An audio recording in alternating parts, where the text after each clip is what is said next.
Assalamualaikum warahmatullahi wabarakatuh. Selamat siang Dewan Juri dan teman-teman, salam literasi. Perkenalkan, saya Safoni Jela Rehana dari SMP Negeri 3 Pengadegan. Saya akan meresensi novel karya Andrea Hirata yang berjudul Padang Bulan. Novel ini diterbitkan oleh PT Bentang Pustaka dengan tebal 309 halaman. Orang bilang membaca karya Andrea Hirata itu seperti makan sambal terasi. Awalnya bikin belah di lidah, namun akhirnya bikin lagi. Contohnya pada novel duologi pertamanya yang berjudul Padang Bulan. Andrea Hirata kembali membawa kita ke langit Belitung yang penuh perjuangan, senyum getir, dan nuansa lokal. Novel ini pun mampu meraih mega bestseller. Pria kelahiran Belitung ini berhasil meramu antara keajaiban diksi dan pergolakan nasib yang realistis. Yuk kita lanjut ke sinopsisnya teman-teman. Berawal dari kisah haru gadis mungil bernama Enong yang terpaksa harus mengubur mimpinya menjadi guru bahasa Inggris. Ia juga terpaksa berhenti sekolah dan bekerja sebagai perempuan pendulang timah. Kisah lain datang dari Ikal yang mempunyai perjuangannya sendiri. Seorang terpelajar tapi rapuh karena cintanya pada Aling. Cemburu bergumpal-gumpal dalam perut saat ia melihat Sinar yang begitu rupawan. Ikal selalu mencari celah untuk mendapatkan Aling kembali. Lantas, siapakah Sinar? Teman-teman, mari kita analisis singkat novel karya Andrea Hirata ini. Pada novel Padang Bulan, Andrea Hirata begitu piawai dalam menyuguhkan karakter tokoh yang begitu kuat dan apik yang berjuang melawan keterbatasan. Tokoh Enong menjadi representasi realita pahit yang dialami banyak anak di daerah terpencil. Pendidikan seringkali harus dikorbankan demi bertahan hidup. Hal ini dibuktikan pada halaman 58-61 ketika Enong rela bekerja sebagai perempuan pendulang timah. Ikal digambarkan sebagai sosok yang terpelajar, gigih dalam mengejar cinta. Hal ini terlihat pada halaman 116. Sungguh indah, karakter yang digambarkan begitu mengejawantahkan realis kehidupan umumnya.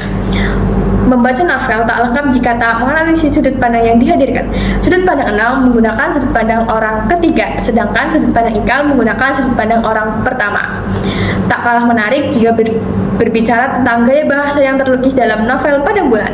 Pilihan kata yang begitu asyik bila mana dibaca, rumit tapi menarik, berbau majis yang indah. Salah satunya seperti yang terlihat pada halaman 163. Lebih lengkapnya nanti baca resensi aku ya. Berbicara resensi, maka kita perlu mengevaluasi karya sebagai penilaian. Novel Padang Bulan bukan sekedar bacaan remaja. Ada pengajaran sosial di dalamnya tentang kegigihan. Kekuatan novel ini terletak pada pemilihan karakter tokoh yang kuat serta pesan moral yang hendak disampaikan melalui diksi yang cerdas. Pembaca diajak menyelami dua karakter di langit Belitung yang berbeda tapi sejatinya tetap berkaitan. Andrea Hirata berhasil menyajikan tokoh dengan karakter yang membumi sehingga berasa nyata. Andrea Hirata memiliki ciri khas yang cerdas, puitis, tetapi diselingi gaya jenaka dalam bercerita. Diksi menjadi magnet dalam penggambaran rangkaian cerita agar tetap hidup. Pesan moral yang hendak disampaikan begitu terasa, di mana pendidikan dan kemiskinan bahkan mitos menjelma satu kesatuan yang padu. Pembaca diajak melihat kisah mewujudkan mimpi sederhana. Namun, bagi pembaca yang tak terbiasa dengan diksi Andrea Hirata, mungkin akan sedikit sulit memahami maknanya. Terkadang, kalimatnya juga meliku-liku dan sangat panjang, sehingga lama-kelamaan pembaca akan merasa lelah. Meski demikian, secara keseluruhan, Andrea Hirata berhasil mengejawantahkan realitas sosial berbalut sastra indah.